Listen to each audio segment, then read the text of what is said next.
I was Vladimir Putin today and hear you speaking about what you were planning to do in 50 days, and this announcement, I would reconsider whether I should not take negotiations about Ukraine more seriously than I was doing at the moment, if I was Vladimir Putin.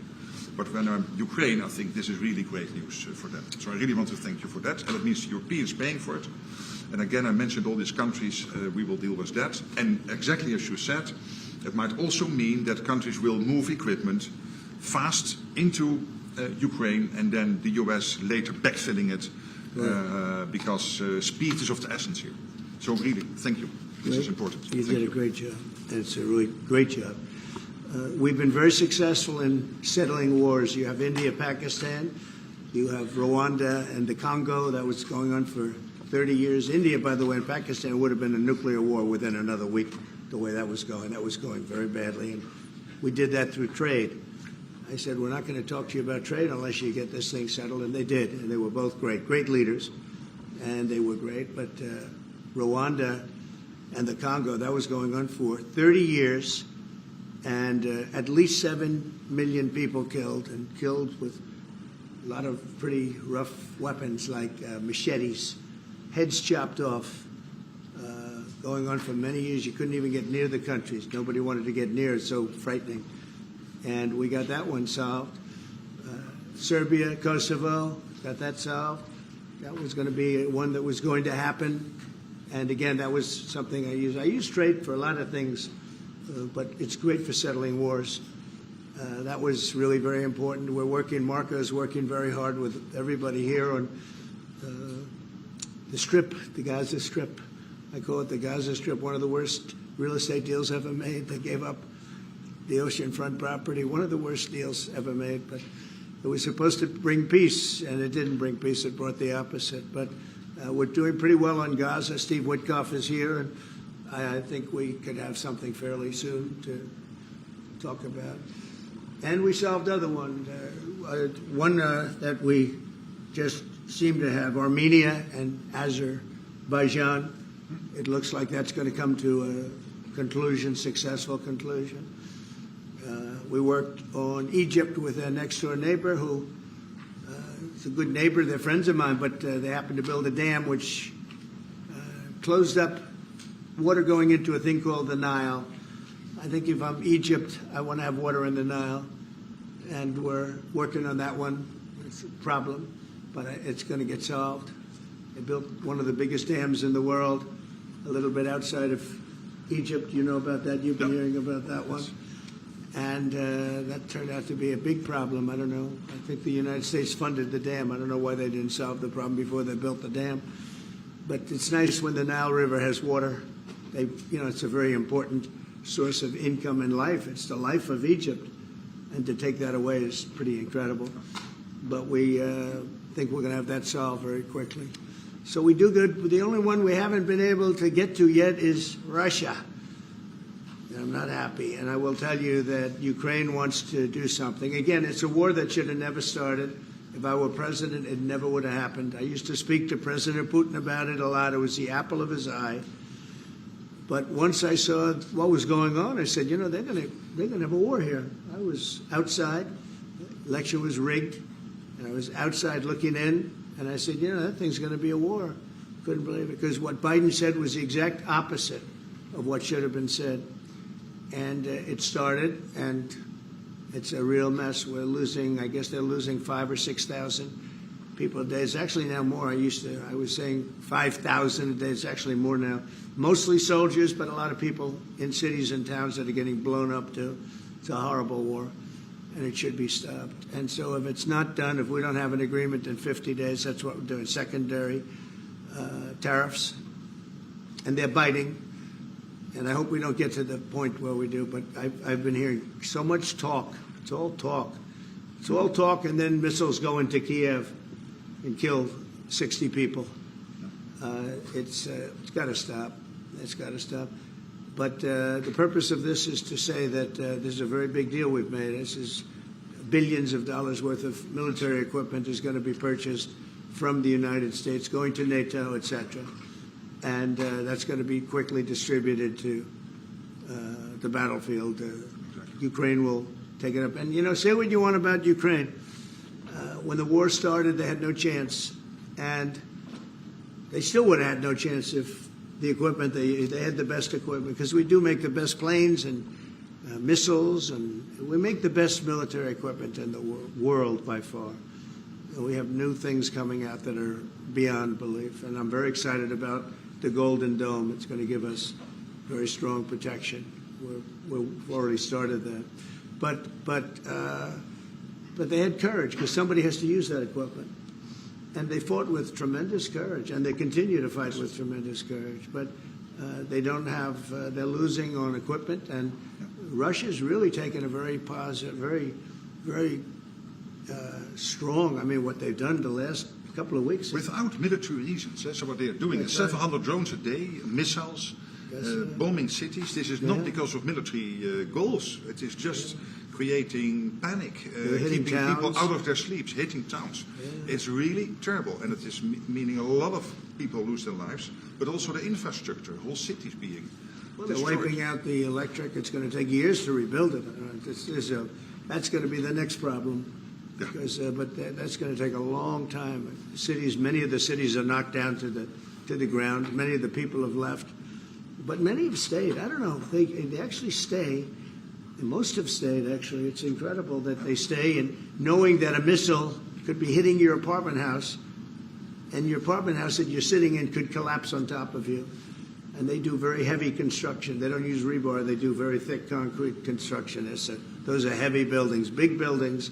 And heavy buildings, and they collapse like they're made out of paper. It's unbelievable to see this happening with people, so many people being killed. So we think we're going to make progress, and we hope we're going to make progress. In the meantime, we're going to get you good service on what you need. And we really became friendly with NATO this last meeting. You know, we went from 2% to 5%, which everyone said was not even a possibility. They weren't paying 2%. Many of them were paying much less than 2%. But even those, since you became president, all committed to the 2% before the summit. Yeah, and now collectively we committed to the 5%. That's right. They did. They've been very good. And I think I made a lot of friends over there. We had a couple of days of very intensive talks. And they're great people. They're leaders of countries. Leaders of countries. Many of them great countries. Some of them smaller countries. But for the most part, I'd say very solid, strong countries, and very successful. Some of them are among the most successful countries in the world. So that's the story. We hope that's going to have an impact on Vladimir Putin, and we hope it's going to have an impact on Ukraine also. We want to make sure that Ukraine does what they have to do. All of a sudden they may feel emboldened, and maybe they don't want. You know, this is a very difficult situation. Ukraine wants a peace deal. I think so. And they will stay committed to that. There's no doubt they want this. But the Russians have to become serious. They have to continue to want it, though. Yeah, I agree. But you and I will make sure of that. All of a sudden they get you and I will make sure of that. We'll make sure. I feel confident that they will do what has to be done. Plus, we have certain parameters that both sides know. And we already know what should be done. So I think that's going to be it's going to be very strong. We want everlasting peace. Any questions, please? Yes. Thank you, Mr. President. What was the tipping point for you in making this decision? Was it a conversation with President Putin? Was it a piece of intelligence? And why are you giving 50 more days? I think it's a very short period of time. I think, don't forget, I've just really been involved in this for not very long. And it wasn't initial focus. This is a Biden war. This is a Democrat war, not a Republican or Trump war. This is a war that would have never happened. It shouldn't have happened. A lot of people being killed. When the final numbers come in, you're going to see a lot more people are being killed in this war than you think, than you've been writing about. It's a very deadly war. They're all bad, but this is a very deadly war. The numbers are going to be far greater. When an apartment house comes down, and they say 2 people were slightly injured. No, many people were killed. And those numbers will be at some point accurately reported. So far, they're not. It's a deadly war. I think that you're just going to see. I think you're going to see strong movement. I hope so. I hope so. You know, the secondary tariffs are very, very powerful. What about the tariffs that the Republicans in the House and the Senate have read? Yeah, 500%. sure. Why are you doing 100%? Well, the Republicans are moving very strongly in the Senate, giving us total control of it. But I'm not sure we need it, but it's certainly good that they're doing it. And Lindsey Graham's working hard. The whole John Thune, all of them, they're all working hard, and they're in coordination with Mike Johnson, Speaker in the House. And I think they've actually crafted a pretty good piece of legislation. It's probably going to pass very easily, and that includes Democrats. And there's some little tweaks, but I don't want to say I don't need it because I don't want them to waste their time. It could be very useful. We'll have to see. But we can do secondary. We're probably talking about 100% or something like that. We can do secondary. We can do secondary tariffs without the Senate, without the House. But what they're crafting also could be very good. So are you suggesting then that the Congress should move forward with those sanctions, the 500%, and that your 100 would be a separate additional package? Yeah, I mean, the 500 is, sort of meaningless after a while because at a certain point it doesn't matter. It's not going to be, it's 100. 100 is going to serve the same function. But, yeah, I have it at 100%. They may have it, I don't know what they're going to end up with. They may have it at 100 too. They may have it at 500. But they're doing some good work in the House, and I think in the House and the Senate. And as you know, they're coordinated, and they can have it done quickly. They said they'll have it as quickly as I need it. So we'll see. We're talking to him. In fact, John Thune's coming over later on to talk. Yeah, he's gonna come over and talk. Mr. President, isn't it your view that Vladimir Putin is characterized his dedication? What? Is it your view that Vladimir Putin Did he misguide us? Did not clarify his intention Yeah. to appease? Well, And what happens now in the next phase? you're going to see. I mean, we're going to go for a period of time. Maybe he'll start negotiating. I think I felt, I don't know about you, Mark, but I felt that we had a deal about 4 times. Mm-hmm. And here we are, still talking about And he didn't send serious people to the negotiations. So I remember that you were able, with Marco Rubio and with Steve Witkoff, to get these talks going in Istanbul. Yep. I remember I was myself in Turkey for NATO business in May, and we really put pressure on the Ukrainians to send a senior team into Istanbul, and they did. But then the Russians came up with this historian explaining history of Russia since 1250. We thought, and I thought, we should have had a deal done a long time ago. But it just keeps going on and on and on. And every night people are dying. A lot of people, a lot of Russian soldiers are dying, by the way. And a lot of Ukrainian soldiers, too. But a lot of Russian soldiers are dying. 100,000 Russian soldiers since 1st of January. Since January. 100,000 Russian soldiers dead since January. So if anybody in Moscow is listening to this, again, 100,000 dead Russians since January. This is what President Putin is doing at the moment. Yeah, please. Will these be Patriot missiles specifically or Patriot batteries that you're planning? Everything. It's everything. It's Patriots. It's all of them. It's a full complement with the batteries. You know. When do you expect them to arrive? Well, we're going to have some come very soon, within days, actually. Because a couple of the countries that have Patriots are going to swap over and will replace the Patriots with the ones they have. And Matt will coordinate with NATO. But so it's going to be, they're going to start arriving very soon. And this afternoon, Boris Pistorius, the German defense minister, is visiting Pete Hegseth, the Secretary of Defense, and we'll discuss also, I think, on this whole Patriot thing. Norway is involved, so that's on the Patriots, but this whole deal is also about missiles, about ammunition, so it's broader than Patriots. We have one country that has 17 Patriots getting ready to be shipped. They're not going to need them for them. So we're going to work a deal where the 17 will go, or a big portion of the 17 will go to the war side.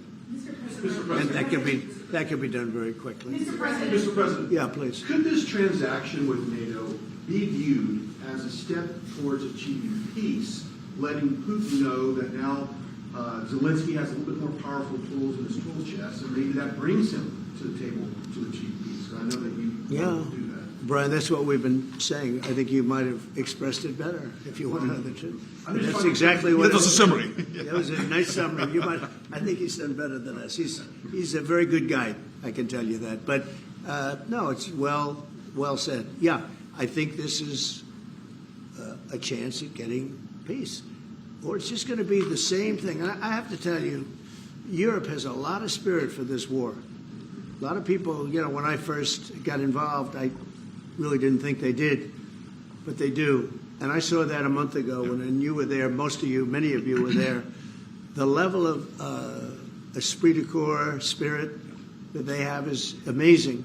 They really think it's a very, very important thing to do, or they wouldn't be doing it. Look, they're agreeing to, just, you know, they're paying for everything. We're not paying anymore. We have an ocean separating us. I said, we have a problem. We make the best stuff, but we can't keep doing this. And Biden should have done this years ago.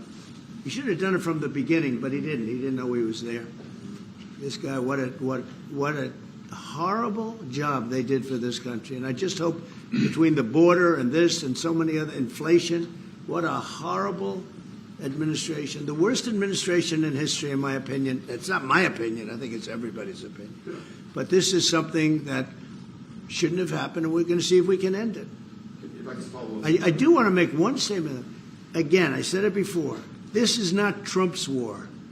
We're here to try and get it finished and settled and whatever. Because nobody wins with this. This is a loser from every standpoint. But from day This one, was Biden and this was other people. And it's very sad. It's a very sad situation. This gentleman's doing a great job. I think he's going to get it, and Matt and everybody else that's working on it, I think he'll get this thing over with, hopefully. Yeah. You've praised European countries today as standing up for Ukraine as being strong. Will you allow them to continue to negotiate tariffs lower than 30% before August 1st, or is the deal settled? What does that mean? You mean you're talking about the tariffs? Oh, you're back on tariffs. You're on a more friendly tariff, right? A little bit more friendly tariff. No, we're going to be talking to people. We have, you know, I watched the show this morning. They were talking about, well, when's he going to make the deal? The deals are already made. The letters are the deals. The deals are made. There are no deals to make. They would like to do a different kind of a deal, and we're always open to talk. We are open to talk, including to Europe. In fact, they're coming over. They'd like to talk to us. Mr. President, is there any concern about the U.S. stockpiles? There was a pause in delivery of weaponry to Ukraine in order to evaluate, apparently, U.S. stockpiles. What came out of that? Evaluation. I mean, this was a very big, what we're talking about today is a very, very big day. And what Pete was doing, and me too, I knew what Pete was doing, was evaluation, because we knew this was going to happen. And now we actually announced it. They voted on it. It's all been done. So obviously that has a big impact on, you know, when you say pause, obviously you're not going to be doing things if you don't know what's going to happen here. But we were pretty sure this was going to happen, so we did a little bit of a pause. But this is a very big, event today. This is something very big. If it escalates further, how far are you willing to go in response? In what? How far are you willing to go if Putin were to escalate, send more bombs? Don't ask me a question like that. How far? I don't know. I want to get the war settled. They're not Americans that are dying in it, and, you know, I have a problem, and J.D. has a problem. It's a stance that he's had for a long time. They're not Americans dying, but there are a lot of people dying, and on something that should be able to be settled. And we all agree with that. This group of people, that, you know, we want to defend our country, but, you know, ultimately, having a strong Europe is a very good thing. It's a very good thing. So I'm okay with that. Yeah, please, in the back. Yeah, is there a ceiling on what the Europeans are willing to pay for? And it sounds like, well, are you ruling out the U.S. paying some additional weapons to withdraw that authority? Shall I try to answer Please. that? Because Yeah. basically what the President is saying, that he is willing, of course, taking consideration what the U.S. needs itself. So it's not that you can have a shopping list and you can order whatever you want, because the U.S. has to make sure that the U.S. keeps its hand on what the U.S. needs, also to keep the whole world safe, because in the end you are the police agent of the whole world. You are the most powerful nation on earth, the most powerful military on earth. But given that, the U.S. has decided to indeed massively supply Ukraine with what is necessary through NATO. Europeans 100% paying for that. And what we have been doing over the last couple of days is talking with countries, and I just mentioned the ones who in the first wave immediately said, we want to chip in. And then you are really talking about big numbers. Take Germany visiting today. They are really talking about big numbers. I will say that I spoke with Germany, spoke with most of the larger countries.